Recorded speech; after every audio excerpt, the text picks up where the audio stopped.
नमस्कार बच्चों। कृष्ण और सुदामा की इसी कथा में हम आगे बढ़ते हैं।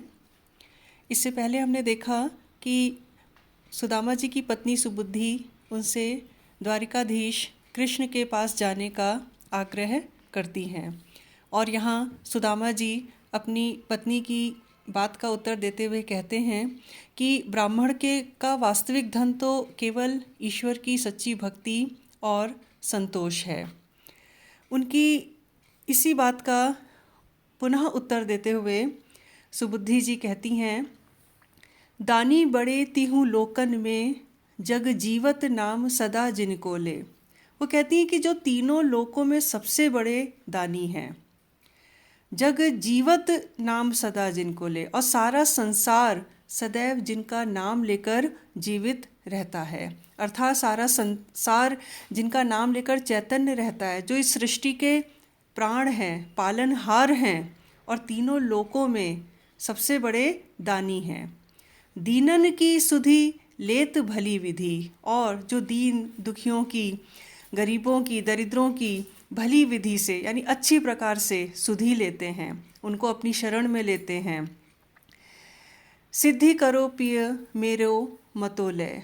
वो कहती हैं कि हे प्रिय, आप मेरे मत में, मेरे विचार से या मेरा सुझाव लेकर अपने इस कार्य को सिद्ध कीजिए। कौन सा कार्य? कि आप द्वारिका श्री कृष्ण के पास भेंट करने अवश्य जाएं। वो कहती हैं आगे, दीन दयाल के द्वार न जात सो, और के द्वार पे दीन है डोले। वो कहती हैं जो दीनों पर दया करने वाले हैं, दीन दयाल श्री कृष्ण के द्वार पर तो आप नहीं जाते, और दूसरे लोगों के, औरों के द्वार पे, दूसरे लोगों के द्वार पर द्वीन है बोले, बहुत दीनहीन होकर भिक्षा मांगते डोलते फिरते हैं। श्री यदुनाथ से जाके हितु सो। वो कहती हैं कि श्री यदुनाथ जैसे जिसका हित चाहने वाले हों, जिनके हितैषी हों, सो तिहुपन क्यों कन मांगत डोले। तो वो अपने अवस्था, इस तीसरेपन में अर्थात वृद्धावस्था में कण मांगत यानी भिक्षा मांगते हुए क्यों डोलता फिरता है। श्री यदुनाथ, यदुवंशी श्री कृष्ण जैसे जिसके हितैषी हों, जिनका हित चाहने वाले हों, दीनदयाल हों, तीनों लोकों में जो सबसे बड़े दानी हों, यदि उनका मित्र सुदामा वृद्धावस्था में उम्र के इस तीसरे पड़ाव में, तिहुपन में अगर लोगों के द्वार पर भिक्षा मांगते हुए डोलता है तो ये अच्छा नहीं है। यहाँ पर सुबुद्धि जी की इसी बात का उत्तर देते हुए सुदामा जी कहते हैं कि छत्रिन के पन युद्ध जुआ। अब इस पद में उन्होंने, चूँकि समाज उस समय 4 वर्गों में विभक्त था, ब्राह्मण, क्षत्रिय, वैश्य और शूद्र। इस पद में कवि ने इन वर्ण व्यवस्था के अनुसार इनके कर्मों को भी निर्धारित किया है।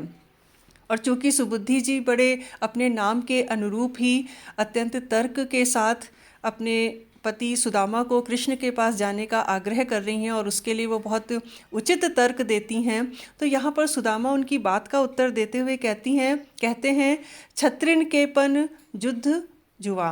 कि पन यानी कार्य, कि क्षत्रियों का जो कार्य है वो युद्ध करना है और जुआ खेलना है। साजी बाजी चढ़े गज राजही, और इसके साथ वो अपने घोड़ों को अच्छी प्रकार सजाते हैं, सुसज्जित करते हैं और गज राजही और बड़े हाथियों पे चढ़ते हैं, उनकी सवारी करते हैं। क्षत्रिय हाथी और घोड़ों पर ही सवार होकर युद्ध भूमि में उतरते हैं। बैस को वाणिज और कृषि। कवि कहते हैं कि सुदामा जी कह रहे हैं सुबुद्धि जी से, और वैश्य का कार्य है वाणिज और कृषि यानी व्यापार और खेती करना, कृषि करना। पन शूद्र को सेवन साजन ही, और शूद्र का कार्य जो है अपने साजन, अपने स्वामी की सेवा करना, ये उनका कार्य है। विप्रन को है कोपन है जो यही, लेकिन जो विप्र हैं, जो ब्राह्मण हैं, उनका कार्य यही है।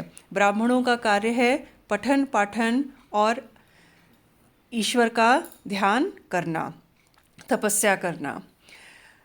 यही सुख संपत्ति सो कछु काज नहीं। वो कहते हैं ब्राह्मण के लिए यही उसकी सुख संपत्ति है, और बाकी जो सांसारिक सुख संपत्ति है, धन है, ऐश्वर्य है, सो कछु काज नहीं, वो उसके किसी काम का नहीं।